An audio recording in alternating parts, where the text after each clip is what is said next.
Now here in Lviv, the city is enveloped in gloom tonight, as you can see, with almost all the lights turned out in case of an attack. And we too are using much dimmer lights. The morning began with satellite images of massive Russian troop movements, a column of artillery and tanks reportedly 40 miles long, heading towards the capital, Kyiv. While President Putin seems determined to intensify his military assault, Ukraine's President Zelensky addressed the European Parliament by video link, telling Europe that his country was paying the ultimate price to defend freedom. His speech received a standing ovation. But Boris Johnson, the Prime Minister, said again today that NATO would not impose a no-fly zone over Ukraine. And a warning, there are distressing scenes in my report. The footage is mute, but you can imagine the sound. What you might not be able to imagine is the aftermath of a single Russian airstrike on the Ukrainian government offices in Kharkiv. The man on the stretcher is one of 10 who didn't make it. 35 were injured. He walks out on Independence Square, rechristened after the collapse of the Soviet Union. And that's the point. Russia is trying to do to a whole country what it's done to this place. Wipe it off the map. Erase its borders and identity.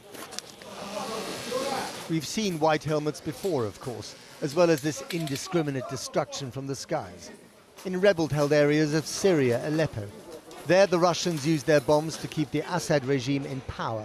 Here they're using their bombs to get rid of a democratically elected government. And now it's Kyiv's turn. This was the panoramic view of the capital's television tower. Every window is an eye on the city's impending doom and on the bitter ironies of history. That park below is Babi Yar, a sacred memorial ground for the 33,000 Jews, communists and Ukrainian nationalists slaughtered here by the Nazis. This was the view from the ground. Imagine the panic and fear when the sky is your enemy. 5 were killed here. And there's more to come, much more. These are satellite images of a line of Russian tanks, 40 miles long. And these are the Russian helicopters in place for a full-scale attack on the capital. The only solution here are NATO airstrikes, and they are being ruled out. But as Boris Johnson discovered today, that doesn't diminish the outrage. Because NATO is afraid of a World War III, but it is already started. And these are Ukrainian children who are there taking the hit. You're talking about more sanctions, Prime Minister, but Roman Abramovich is not sanctioned. He's in London. His children are not in the bombardments. His children are there in London. Putin's children are in Netherlands, in Germany, in mansions. Where are all these mansions seized? I don't see that. I see that my family members, that my team members are saying that we are crying. We don't know where to run. This is what is happening, Prime Minister.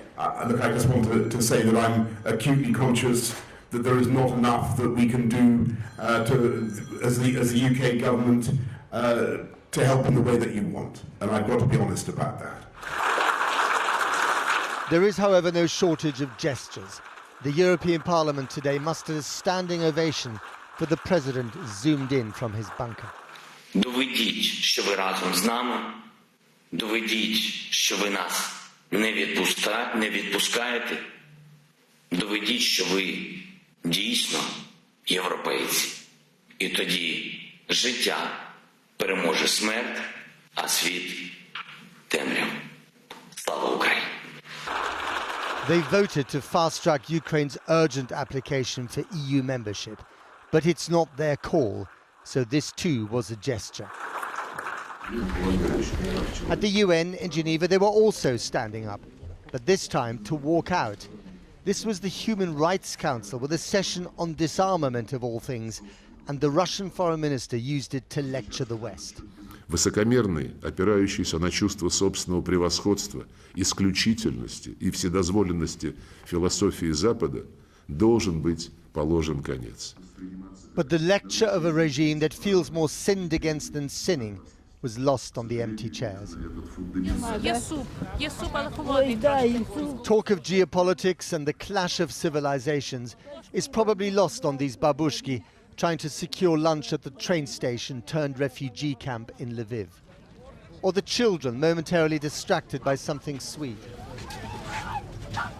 Or on Linel, who's been living on this bench for 4 days after fleeing her home, but still insists on putting on makeup. Or on this group of Indian students from Gujarat who've been studying here for 4 years and call this place home. No one here wants to leave, but they're all desperate to get out, to flee the coming storm. They are all citizens of somewhere, trapped in a nightmare from a bygone era. And then there's Dimitri, the IT guy who's just dropped off his diabetic mother on her way to Poland and is now returning to get a gun and fight the war. He may not know how to shoot, but he has a secret weapon. It's called hatred. Ukrainian men are very, very angry, and we will kill every Russian soldier we put our hands on. You can be sure about that. They were probably never interested in war, but war is now very interested in them. Well, let's speak now live to the activist Daria Koleniuk, who you saw in our report. She is still in the Polish capital, Warsaw. Daria, thank you very much for joining us. I think what you said today in such an emotional way really summed up how many people, especially in Ukraine, feel. But just tell me, were you planning to say this to the Prime Minister, or were you seized by the moment? It's an accident that I appeared at that press conference, and I just wanted to say something what my people, my friends, my family members in Ukraine are not able to say to him. So I'm glad that he thinks that Ukrainian people are standing up. They are brave. We are brave. We are standing up. But we cannot fight the evil of Kremlin and the evil of new Hitler, Putin alone. We need protection. We need engagement of the West, but not on the border, from the western side of border with Ukraine, on the safe side of NATO. We need engagement in Ukraine. And that was my call. And you also spoke very emotionally, of course, about the fact that there are still mansions owned by Russians in, the posh parts of London. There are still the oligarchs' kids going to private schools. Putin's kids live in the Netherlands. What do you actually want there to be done? Do you want them to be thrown out and sent back to Russia? Do you want the mansions to be closed down? I want all oligarchs and political elites of Kremlin, as well as their family members, to be sanctioned. Not all of them are sanctioned yet, just a few. Their family members are not touched. I want their family members, including children, to be kicked off of the NATO member states. And the reason for that is because Ukrainian children now, who have the most severe diseases in the hospitals, are now hiding in the basements and hiding from Russian missiles. And today I asked Boris Johnson, do something with protecting our sky. And he responded, I can't do no-fly zone over Ukraine. But why? If you can't do no-fly zone, what is the alternative? NATO has the air defense system, which can hit Russian missiles. Don't call it NATO no-fly zone. Call it something different, but simply protect our sky from these missiles and from the bombs, which are bombing our hospitals, our infrastructure, everything, and let at least these children to evacuate from Ukraine through this green corridor speedily to the European Union. But the reason why they probably won't impose the no-fly zone is that this would bring about a direct confrontation between NATO and Russia. And that's the problem here, that I think leaders in the West, and indeed the publics that elected them, are not ready to take that risk, however awful that sounds. I have two answers to this. First answer is that we've already heard this fairy tale, that leaders were not going to go into the direct confrontation with Russia by shutting down Nord Stream 2, by imposing sanctions on Russia, despite all possible alerts and going public that the attack on Ukraine will be imminent. So they knew about that. UK and the US intelligence knew that there will be devastation war, but they didn't impose sanctions before these troops were collected. This is the first thing. And the second thing, Ukraine has 4 nuclear power plants and plus one shut Ukraine nuclear power plant in Chernobyl.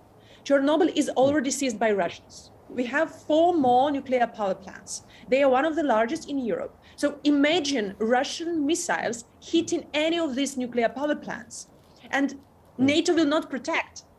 And all this radiation will go without borders. So it's the imminent threat now to NATO, and NATO has obligation now to do something. And in addition to that, Ukraine gave up all nuclear arsenal under the guarantees of the security guarantees from the UK, from the US, and from Russia, that in case somebody will invade us, there will be support, there will be help. So one of the guarantors invaded us and is killing our children, and 2 other guarantors are gathering in Poland and the border and saying, we can't help you, sorry.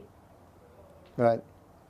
I know, it's a very depressing situation. Daria Kaleniuk, thank you very much indeed for joining us today. Well, today our international editor and her team set off from the city of Dnipro in the east and headed west to Uman. That city is under curfew tonight.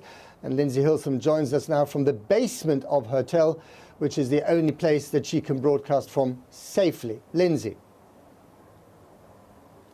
Matt, as you can see, I'm in an underground car park. There's some rather nice Soviet-era classic cars behind me.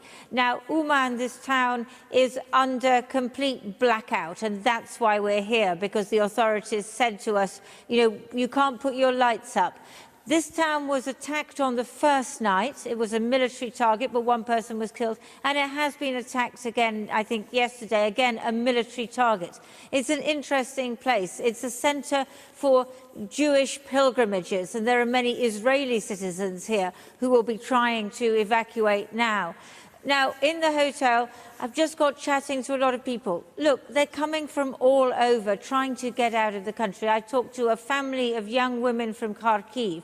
The little girl, her school had been hit by a bomb. One of the girls had already got to Slovakia.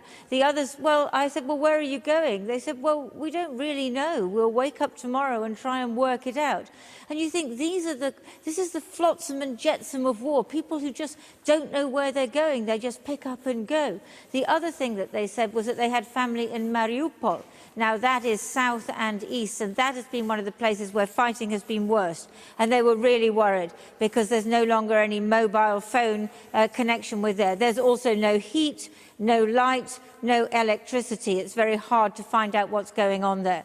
We also met people from Zaporizhia, somewhere where we were a couple of days ago. Apparently the bombing there was very intense last night.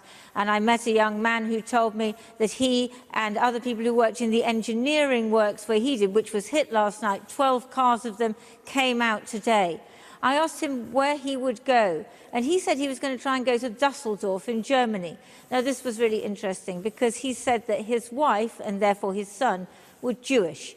And this is a big thing, particularly here in this place of pilgrimage, but also today, as you've reported, they hit the television tower in Kiev, but it also hit very near a major important Jewish massacre site from World War II, Baba Yar. 33,000 Jews killed there in 1941. Someone said to me, by hitting it, it was as if the Jews had been killed twice.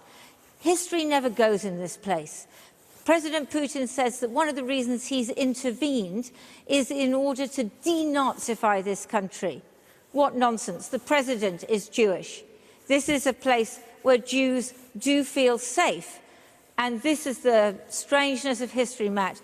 That young man, I said, where would he and his wife, Jewish, feel safe now? And he said, well, Germany is the best place for us. History never forgets Ukraine or Europe, does it? Lindsay Hilsum, stay safe, stay underground. Thanks very much indeed. Now, Alexander Danylyuk was Ukraine's finance minister and served as its national security chief in 2019. I interviewed him a short time ago, and I started by asking him about the ability of Ukrainian forces to confront what appears to be a second wave of Russian attacks. In terms of the capabilities, obviously you can be never perfectly prepared, but we are where we are, but we are in pretty good shape. There is a quite strong military presence within the city, including territorial, top up with territorial defense. You know, well, that would offer Kremlin a very strong resistance that they actually never expected to get. Whenever they go any city, they attack in Ukraine, they actually meet a very strong resistance. The same resistance will be in Kyiv, but Kyiv is much larger. There is more military and territorial defense personnel there. People are very committed, so it will not be an easy target for Russians. Right, but despite your commitment and resilience, there's not an awful lot that Ukrainian forces on the ground can do about Russian air power, is there? Well, the air power is a big threat.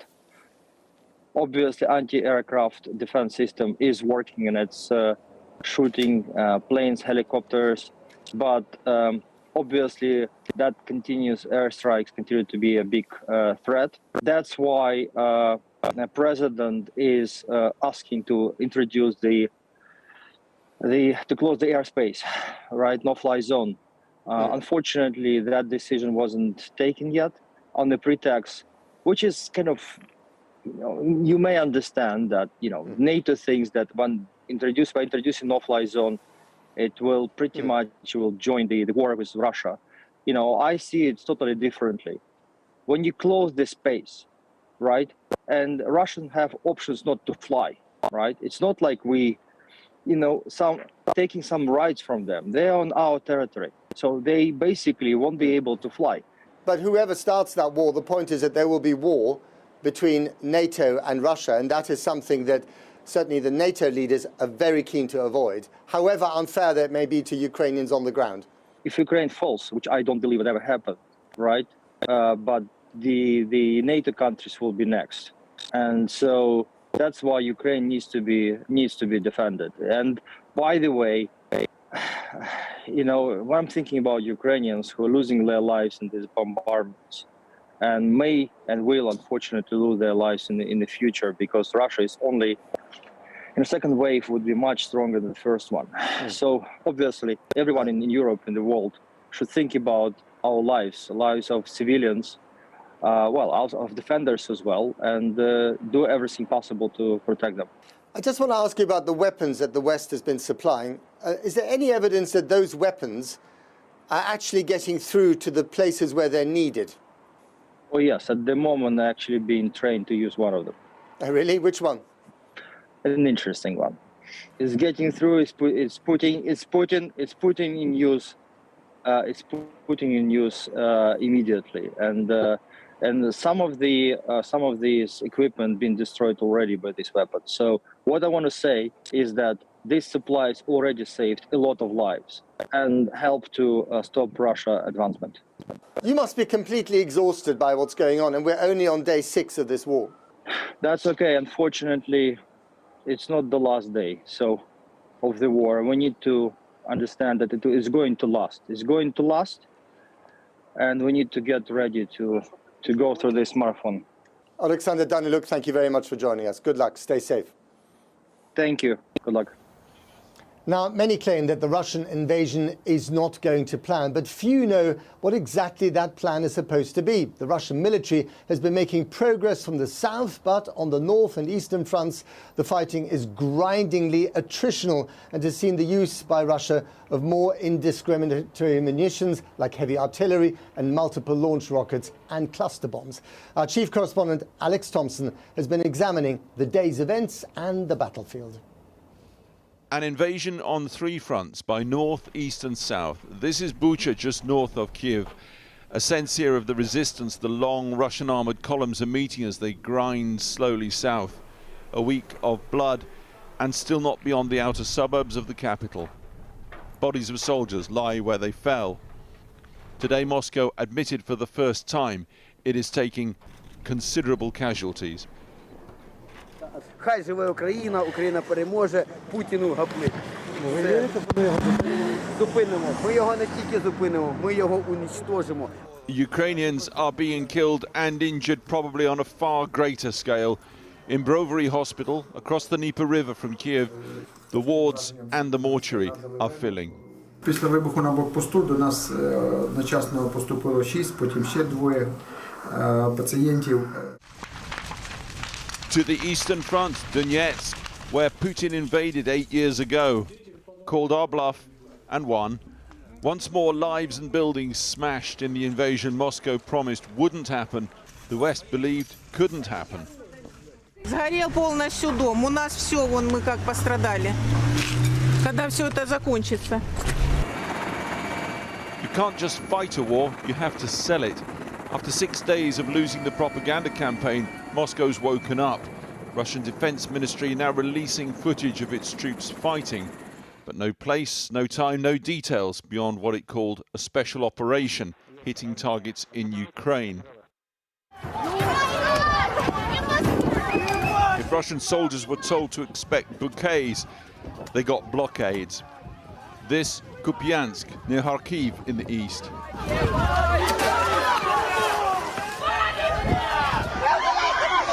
Down on the southern coast, Melitopol. Russia's taken the town, but holding it, controlling it.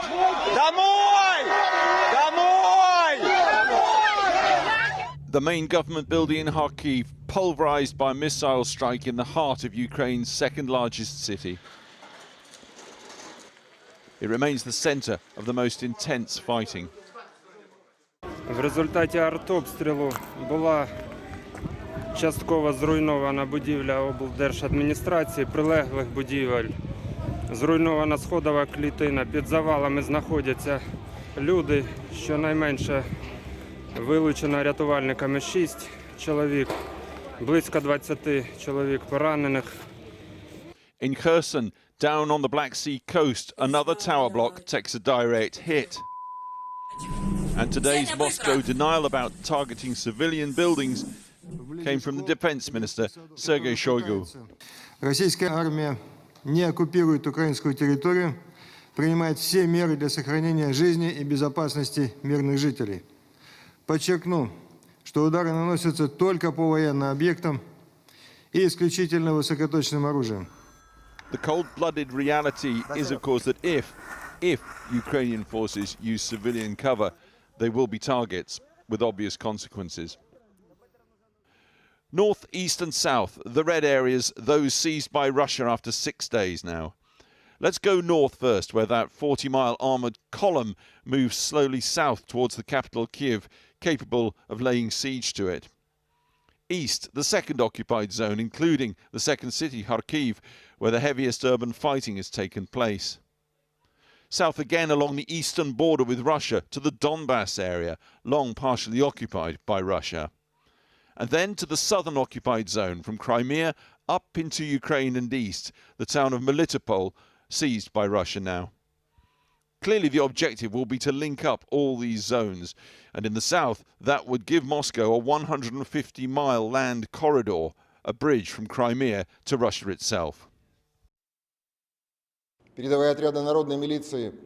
And tonight Russia's defense minister Igor Konashenkov claimed that southern objective has been achieved. So in the country of their neighbours, cousins, brothers and sisters sometimes, Russian ground forces pause. The peace talks will reconvene in the coming days, but the focus for civilians and soldiers of both sides remains firmly on fighting, doing it or escaping from it. Alex Thompson reporting there. Well, this war has been documented on social media like no other. Russia's attacks from the land and air filmed on mobile phones everywhere. In the last hour, more dramatic footage, apparently of Kharkiv, Ukraine's second city under heavy bombardment. Well, the glut of material emerging online from all corners of the country has already been used for intelligence, propaganda, and perhaps later for evidence of war crimes. Paul McNamara has been looking at the onslaught launched by Russia on Ukraine's second city. The attack on Kharkiv is perhaps the most dramatic demonstration of Russian firepower yet, striking a government building in the heart of this city, a city of 1.5 million people. But what does this tell us about the war? Well, firstly, it gives us some insight into the weapons being used. This missile moves fast, but slow the footage down and zoom in, you can see what appear to be fins halfway down the body. As it continues down, you get an indication of the size. Experts believe this is likely to be a Caliber cruise missile. These are new. First used in 2015, can carry up to ½ ton of high explosive, and which Russia used extensively in Syria. But other pictures from social media, which we verified, tell a more worrying story, like what other missiles are being used. This is the tail of a rocket embedded in the ground outside the Red Cross in Kharkiv. Now, a number of these rockets have landed across Ukraine with no explosions, leading many to conclude they're duds. They're not. In fact, this is the empty casing, say weapons experts. It's actually the end of this, a Russian missile, a cluster bomb, they say, that releases bomblets high in the sky, leaving the empty shell to land further away. But we call these wide area effects weapons, and it's usually going to cause more damage than just the place it's hitting. Unfortunately, history shows that the likely outcome of this type of bombing and strikes of urban areas is that it's going to look like they're flattening the entire city. Most Western nations have signed a treaty banning these sorts of weapons. One nation that has not signed up, though, Russia. And so the UK's Ministry of Defence most recent assessment, more indiscriminate bombing, many more civilian casualties. Paul McNamara there. And later in the programme, we'll have more from inside the city of Kharkiv and the people living among the falling missiles. Now, one of the first places to come under attack in the whole of Ukraine was Vasilik, which is 30 miles south of Kyiv, the capital. It was attacked at first by rockets and later paratroopers because of a military airfield nearby. Well, joining me now is Natalia Balasinovich, the mayor of Vasilik. I hope I've pronounced the name of your town correctly, Mayor. I'm sorry if I didn't. But tell me about the situation today, because you're very close to Kyiv and there's been a lot of fighting reported nearby. Good evening. Today the situation is a bit quiet than yesterday, but I will explain you why Vasilik is a very strategic place for Russian army to attack it. Because we have the 6 military bases in Vasilik, and we have the airport, military airport. That's why Russian troops, they want to attack the airport with the rockets, and already they did it during 4 days. It really looks like the hell. Now our main street, the best college for students in Kyiv region is completely destroyed by bomb. It was day before yesterday. Yesterday night, during attacks by rockets, was destroyed multi-flats, 5-floor building full of people, also in our main streets on the city. Our town is situated in 20 kilometers from Kyiv, and our militaries are very strong. We believe them, we support them, and life really, it's very difficult now, because it's not the military operation. They are killing a lot of civils. They are killing us. But we are also witnessing sorry to interrupt. We're also witnessing today the encirclement of the capital Kyiv by Russian forces. Have you seen any evidence of that? They will never enter Kyiv, and they will never, and we will never give our town Vasilik, because we already see that our enemy, it's not strong enough to attack airport, and our all civil people give a huge support. And territorial forces also we formed during 1 week. It's strong enough to support to our army. It's I think that the enemy have to find another way to go to Kyiv, but not Vasilik. But I'm sure Kyiv and Vasilik and all other Ukrainian towns and cities will be always under yellow-blue flag, and there is no way. We don't want Russia. We are Ukrainian. We have our own... Sorry, Natalia, to interrupt. I just want to get one more question in, if I may. I gather your cousin is a Belarusian paratrooper, so he could be fighting on the other side of this conflict. Yes, that's true. And you know, the problem of our country is that all of us, we were Soviet Union. For example, my grandfather, he was Russian, and he came to Ukraine to study in military college, and he married Ukrainian. From another part of family, my cousin, he live in Belarus, and he's in Belarusian army. And as all of you know, that now Lukashenko president decided to go together with Russia. So really all of us are shocked how it's one family, all the childhood we spent together, and they will attack us. So we call all mothers, don't let your sons to go to kill us. Natalia, okay, that's a very emotional note to end on. Thank you very much indeed for your interview. Natalia Basalinovich, the mayor of Vasilkiv, I think I got that right. Yes, thank you so much indeed, and best of luck to you. And please stay safe.